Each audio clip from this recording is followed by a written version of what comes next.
Hello दोस्तों।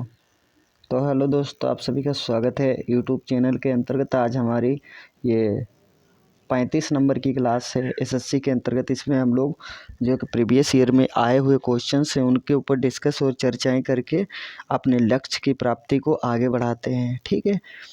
आर्य समाज के संस्थापक कौन थे? तो इस क्वेश्चन में कहा गया है आर्य समाज की स्थापना किसने की थी। तो इसका कहने के लिए तो आंसर सी सही है, दयानंद सरस्वती।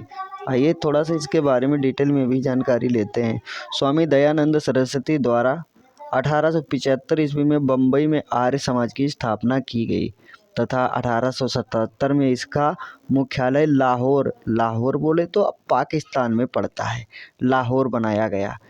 इन्होंने हिंदू धर्म को प्रतिष्ठित करने के लिए 10 सिद्धांतों की स्थापना की जो निम्नलिखित है। पहला प्रतिष्ठान कौन सा था? तो पहला नंबर 1, सत्य केवल वेदों में निहित है, इस कारण वेदों का अध्ययन जो करना है परम आवश्यक है। नंबर 2, वेद मंत्रों के आधार पर हवन किया जाना चाहिए। नंबर 3, मूर्ति पूजा का विरोध।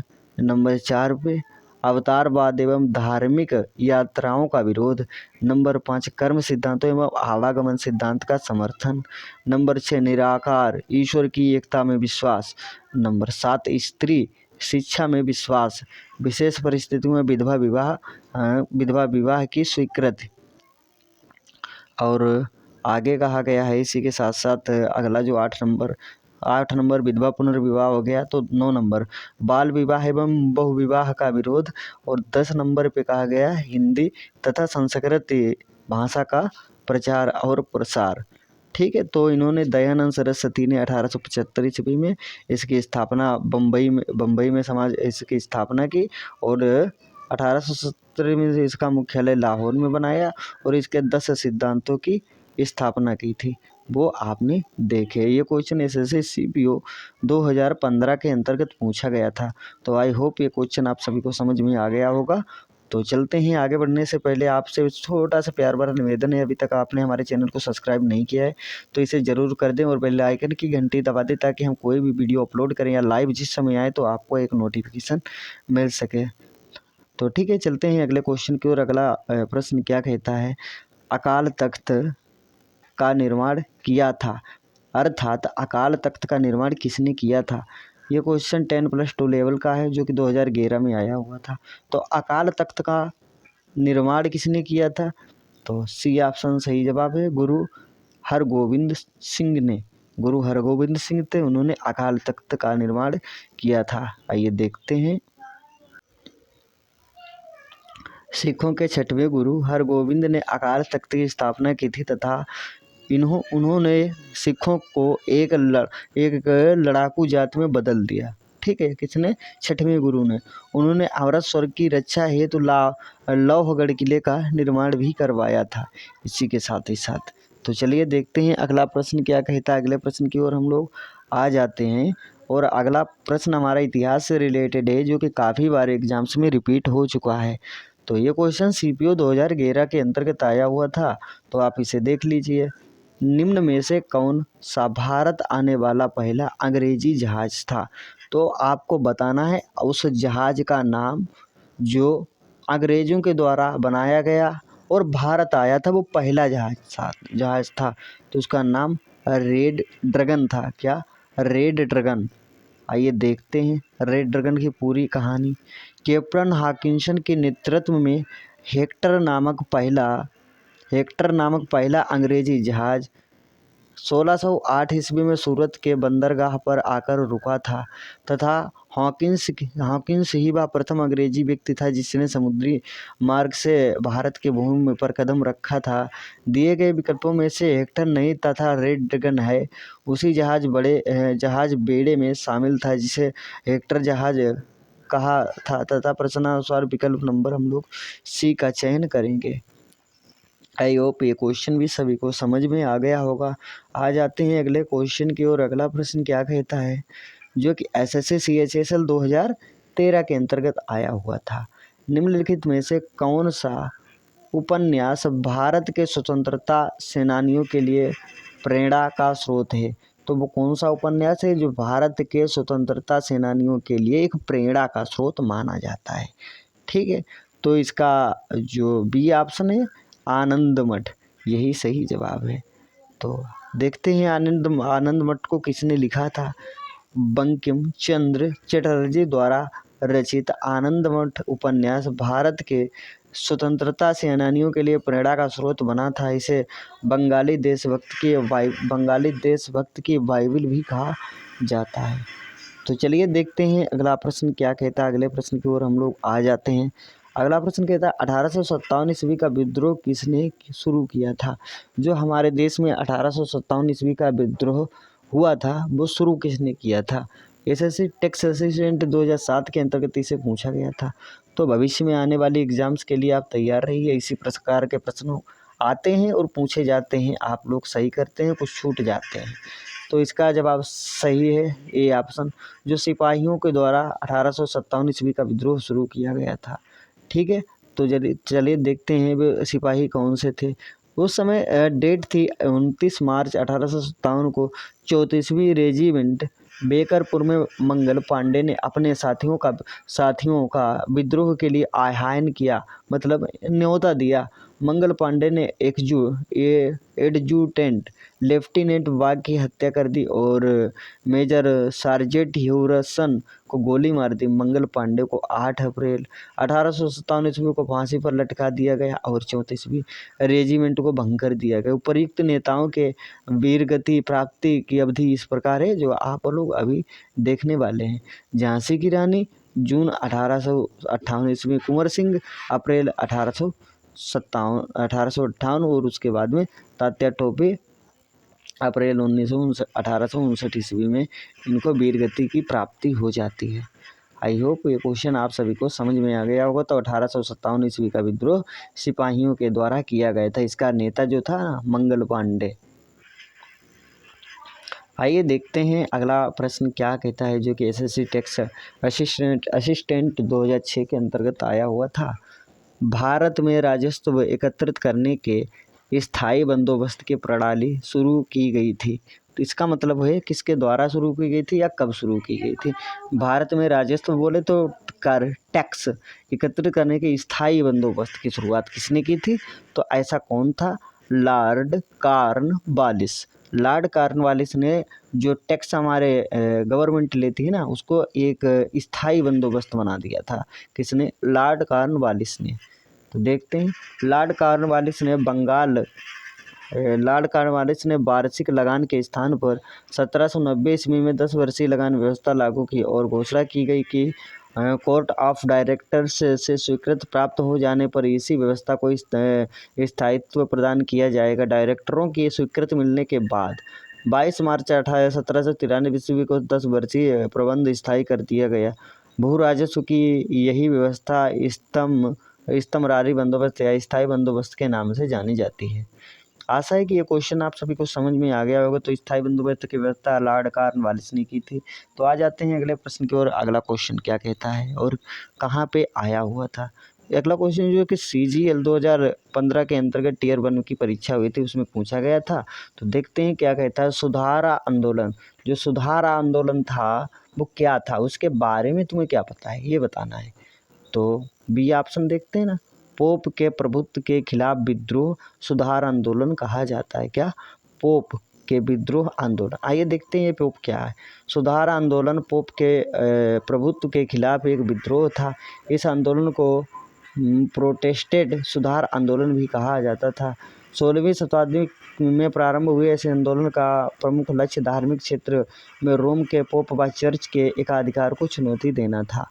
तो आई होप ये क्वेश्चन सभी को समझ में आ गया होगा। तो सुधार आंदोलन को हम लोग सीख चुके हैं, अब आगे बढ़ते हैं।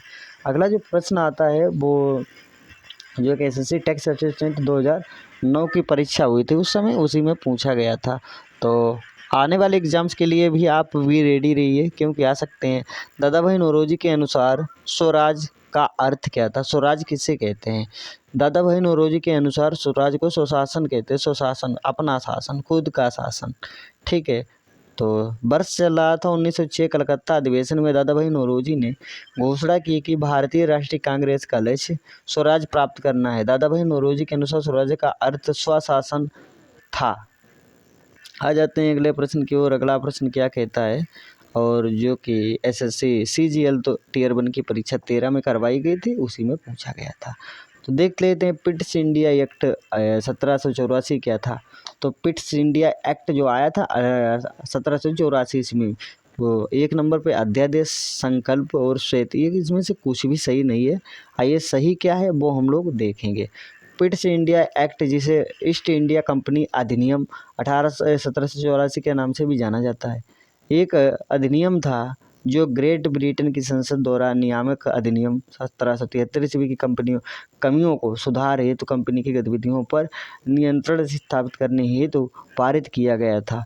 तो पिट्स इंडिया एक्ट क्या था, जो 1773 ईस्वी का रेगुलेटिंग एक्ट आया था, उसमें जो सुधार करना था, कुछ कमियां रह गई थी, तो सुधार करने के लिए पिट्स इंडिया एक्ट 84 बनाया गया था। आई होप क्वेश्चन सभी को समझ में आ गया होगा। आ जाते हैं अगला क्वेश्चन, जो कि काफ़ी बार सबसे मोस्ट इम्पोर्टेंट क्वेश्चन है और काफ़ी बार हज़ारों बार रिपीट होता है। एसएससी ही नहीं बल्कि आप किसी भी एग्जाम्स की तैयारी करते हो, वहाँ पे ये क्वेश्चन पूछने की संभावना अत्यधिक रहती है। तो देखते हैं कौन सा ऑप्शन सही है। गौतम बुद्ध का जन्म स्थान था, अर्थात गौतम बुद्ध को जन्म स्थान बताना है, कहाँ था। तो इसका सही जवाब डी ऑप्शन लुम्बिनी, जो कि नेपाल में पड़ता है, वहीं पे गौतम बुद्ध का जन्म हुआ था। आइए देखते हैं। गौतम बुद्ध का जन्म 563 ईसा पूर्व में लुम्बिनी नामक स्थान पर हुआ था।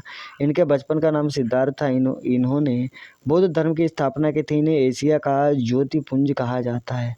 बुद्ध के ग्रह त्याग की घटना को बौद्ध धर्म में महाभिनिष्क्रमण कहा गया तथा इनकी मृत्यु को महापरिनिर्वाण कहा गया।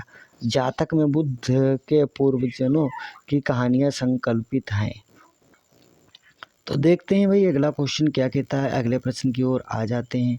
वैदिक आर्यों का मुख्य भोजन क्या था। तो वैदिक लोग थे ना, वैदिक आर्य, वो क्या सबसे ज़्यादा पसंद करते थे खाना, तो भोजन कौन सा था। एसएससी 2008 ने पूछा है, तो आने वाले भविष्य के लिए जो एग्जाम से रिपीट हो सकता है। देख लीजिए, दूध और इसके उत्पाद क्या होते हैं, जैसे मक्खन, घी, खोया इत्यादि होते हैं ना, तो वो दूध के उत्पाद कहे जाते हैं। यही उनको आर्यों का मुख्य भोजन था। ठीक है, तो देखते हैं वैदिक आर्यों के भोजन में दूध, घी, दही आदि प्रमुख महत्व है। ऋग्वेद में दूध में जौ डालकर क्षीर, पकोदान तथा दही में क्षीर बोले तो खीर बनाई जाती थी। तो दही में पकोदान पाने वाले पनीर का उल्लेख मिलता है। जौ बोले तो जौ का आटा पिसा के उसमें पानी डालते हैं, उसी को सेतु कहते हैं। जौ का सेतु को दही में डालकर करम्ब नामक भोज्य पदार्थ तैयार किया जाता है। तो ऋग्वेद में चावल और नमक का उल्लेख नहीं है। ऋग्वेद में हमें नहीं पता है कि चावल खाए जाते थे या नमक खाया जाता था। आइए देखते हैं अगला प्रश्न क्या कहता है, जो कि एसएससी 10+2 लेवल के परीक्षाओं में पूछा गया था 2017 के अंतर्गत। ये देखते हैं, इतिहास के प्रारंभिक काल को निम्नलिखित में से क्या कहा जाता है। तो इतिहास के प्रारंभिक काल को कहा जाता है पूरा पाषाण काल। क्या कहा जाता है, पूरा पाषाण काल। इतिहास के प्रारंभिक काल को पूरा पाषाण काल के नाम से जाना जाता है। जिस काल का कोई लिखित साक्ष्य नहीं मिलता है उसे प्रागैतिहासिक काल कहते हैं। प्रागैतिहासिक काल के अंतर्गत पाषाणकालीन सभ्यता आती है। उपकरणों की भिन्नता के आधार पर संपूर्ण पाषाण युगीन संस्कृति को 3 मुख्य चरणों में विभाजित किया गया है। ये पूरा पाषाण काल, मध्य पाषाण काल और नवपाषाण काल कहे जाते हैं। आशा ही ये क्वेश्चन आप सभी को समझ में आ गया होगा। तो चलिए देखते हैं अगला प्रश्न क्या कहता है। अगले प्रश्न की ओर हम लोग आ जाते हैं। अगला प्रश्न, वे पदार्थ जो दहन प्रक्रिया में ऊर्जा के रूप में ऊष्मा प्रदान करते हैं, वे क्या कहलाते हैं। तो ईंधन कहलाते हैं। क्या कहलाते हैं, ईंधन कहलाते हैं। आइए देखते हैं, ऐसा पदार्थ जो दहन प्रक्रिया में ऊर्जा के रूप में ऊष्मा प्रदान करता है ईंधन कहलाता है, जिससे डीजल, पेट्रोल, मिट्टी का तेल, कोयला, लकड़ी, सीएनजी, एक और जी आदि सभी ईंधन कहलाते हैं। जिस प्रकार से ईंधन की में कम प्रदूषण और अधिक ऊष्मा प्राप्त होती है, वे अच्छे ईंधन के स्रोत में भी शामिल होते हैं, जैसे सीएनजी, इकोलॉजी। तो देखते हैं अगला प्रश्न क्या कहता है। अगला प्रश्न क्या कहता है, और ये रसायन विज्ञान का क्वेश्चन है। उर्वरकों के निर्माण में निम्नलिखित में से कौन सा तत्व प्रयोग में लाया जाता है? तो ऐसा कौन सा तत्व है जो हम लोग यूज में लाते हैं? तो इसका बी ऑप्शन सही है, पोटेशियम। क्या उर्वरक के निर्माण में पोटेशियम का यूज करते हैं? ये क्वेश्चन एसएससी मल्टीटास्किंग बोले तो एमटीएस 2011 के अंतर्गत आया था। मुख्य रूप से 3 प्रकार के उर्वरक होते हैं, जिन्हें नाइट्रोजन, फास्फेट तथा पोटास कहते हैं। पोटास उर्वरक पोटेशियम से प्राप्त होता है, तो इसलिए इसका ऑप्शन जो बी ऑप्शन है ना, पोटेशियम, यही सही जवाब है। बायोगैस का मुख्य घटक क्या होता है? बायोगैस किसे कहे जाए? ये एसएससी टैक्स असिस्टेंट 2008 के अंतर्गत आया था। तो बायोगैस का मुख्य घटक मीथेन बोली जाती है, मीथेन। बायोगैस को गोबर गैस है। बायोगैस को गोबर गैस का संगठन इस प्रकार से है, इसमें मीथेन 55%, हाइड्रोजन 7.4% और कार्बन डाइऑक्साइड जो होती है ना 35.0% तथा नाइट्रोजन 2.6% तथा हाइड्रोजन सल्फाइड के कुछ अंश भी पाए जाते हैं। इस प्रकार गोबर की गैस बनाई जाती है। तो देखते हैं अगला प्रश्न क्या कहता है और किस परीक्षाओं में आया था। ये क्वेश्चन है ना, आप देख रहे हैं अपने फ़ोन की स्क्रीन पे, ये सीपीओ, एसआई, चाहे प्रथम प्रणाली हो चाहे द्वितीय प्रणाली हो, कई बार रिपीट हो चुका है, इसकी गिनती ही नहीं है। आवर्त सारणी के रूप में तत्वों का वर्गीकरण निम्नलिखित में सर्वप्रथम किसने किया था? तो सबसे पहले तत्वों का वर्गीकरण मेंडलीफ ने किया था। किसने? मेंडलीफ ने। तो उसके बाद में जो इनका क्रम था लगातार चलता रहा। ठीक है, आइए देखते हैं। सर्वप्रथम आवर्त सारणी के रूप में तत्वों का वर्गीकरण मेंडलीफ ने किया था और यह वर्गीकरण तत्वों के परमाणु भार पर आधारित था। बाद में मोजले नामक वैज्ञानिक ने मेंडलीफ की आवर्त सारणी को संशोधित किया और तत्वों का वर्गीकरण उनके परमाणु क्रमांक के आधार पर किया, जिसे आधुनिक सारणी के नाम से जाना जाता है। तो चलिए देखते हैं अगला प्रश्न क्या कहता है। अगला प्रश्न जो कि पायस एक कोलाइड है, तो पायस एक कोलाइड होता है, तो किस प्रकार से कोलाइड होता है? ये रसायन विज्ञान में आप इसका डिटेल देख लेंगे। तो देखते हैं द्रव में द्रव का, तो कोलाइड क्या होता है? द्रव में द्रव मिलाने से। कैसे? तो आइए देखते हैं। पायस एक द्रव का कोलाइड निकाय, दूध और पायस तेल इत्यादि। तो देखते हैं अगला प्रश्न क्या कहता है। परमाणु तत्व संख्या 29 किससे संबंधित है? तो परमाणु संख्या 29 किससे संबंधित है? ये क्वेश्चन एसएससी सीजीएल 2013 में आया था। तो परमाणु संख्या 29 एस ब्लॉक से संबंधित है। किससे? S block. हाफ वाव नियम की सहायता से लगभग सभी तत्वों के सही इलेक्ट्रॉनिक विन्यास बनाए जा सकते हैं। इस प्रकार ऊर्जा के बढ़ते क्रम में एसपीडीएफ ब्लॉक में बांटा गया है। सीयू तथा सीआर दोनों, जिसका परमाणु क्रमांक 29 एवं 24 है, को डी ब्लॉक में रखा गया है। तो देखते हैं अगला प्रश्न क्या कहता है और क्यों जरूरी होता है। अगला प्रश्न की ओर हम लोग आ जाते हैं। अगला प्रश्न कहता है निम्नलिखित में से कौन सा एलपीजी का मुख्य घटक है? तो एलपीजी बोले तो लिक्विड पेट्रोलियम गैस। तो लिक्विड पेट्रोलियम गैस एलपीजी का मुख्य घटक बताना है। तो मुख्य घटक ब्यूटेन होता है। क्या होता है? ब्यूटेन। एलपीजी एथेन, प्रोपेन तथा ब्यूटेन का मिश्रण होता है, लेकिन इसका मुख्य है ब्यूटेन तथा आइसो ब्यूटेन है। प्राकृतिक गैस में मुख्यतः मीथेन और एथेन गैसें होती हैं, जो कि अपेक्षाकृत हल्की होती हैं। आई होप ये क्वेश्चन सभी को समझ में आ गया होगा। तो चलिए देखते हैं अगले प्रश्न की ओर। अगला प्रश्न क्या कहता है? किस प्रकार की अभिक्रिया से सबसे अधिक हानिकारक विकिरण पैदा होता है? तो कौन सी अभिक्रिया है जिसमें सबसे ज़्यादा हानिकारक विकिरण पैदा होता है? तो संलयन अभिक्रिया मानी जाती है हानिकारक।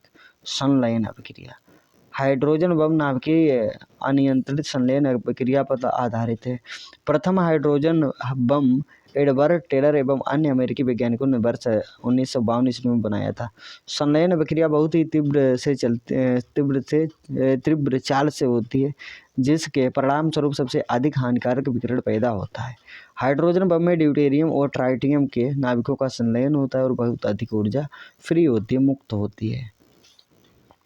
तो आ जाते हैं अगले प्रश्न की ओर। अगला क्वेश्चन क्या कहता है, निम्नलिखित में से कौन सा सह संयोजक यौगिक है?